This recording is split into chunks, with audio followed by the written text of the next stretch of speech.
হারুন, জানাবে যে কোন কোন জাতের ধানের দাম বাড়ায় চালের দাম বৃদ্ধি এবং কতটা বেড়েছে দাম?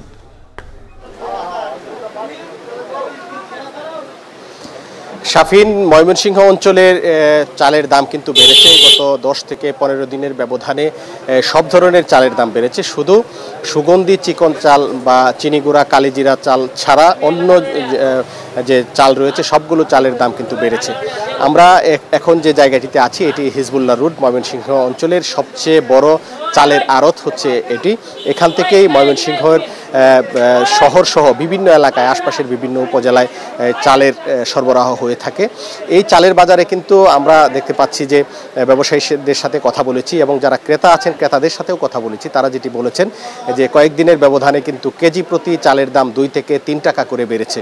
বিশেষ করে বিআর 28, 29 এবং 49 জাতের যে মাঝারি আকারের যে চালগুলো রয়েছে সেই চালের দাম কিন্তু কেজিতে 2 থেকে 3 টাকা পর্যন্ত বেড়েছে বলে আমরা জানতে পেরেছি। এখন পাইকারি বাজারে বিআর 28, 29 বা 49 চাল বিক্রি হচ্ছে 54 থেকে 56 টাকা কেজি এবং এটি যখন খুচরা বাজারে যায় প্রতি কেজিতে 2 থেকে 3 টাকা বেড়ে যায়।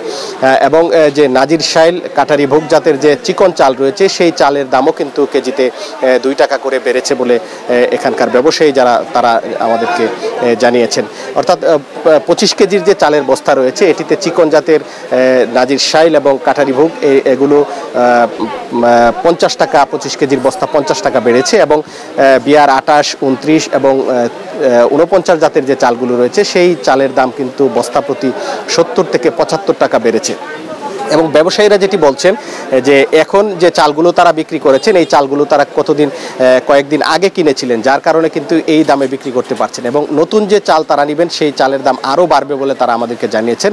এর কারণ হিসেবে যেটি বলা হচ্ছে যে ধানের দাম বেড়েছে। বাজারে ধানের দাম প্রতি মণ 1400 এবং 1400 টাকার বেশি বিক্রি হচ্ছে মোটা বা মাঝারি আকারের যে ধানগুলো রয়েছে এবং এই ধানের দাম বাড়ার কারণেই কিন্তু চালের দাম বেড়েছে এবং ধানের দাম না করা পর্যন্ত কিন্তু চালের বাজার স্থিতিশীল হবে না বলে ব্যবসায়ীরা আমাদেরকে জানিয়েছেন। তো এই ছিল ময়মনসিংহ থেকে চালের বাজারের সর্বশেষ খবর।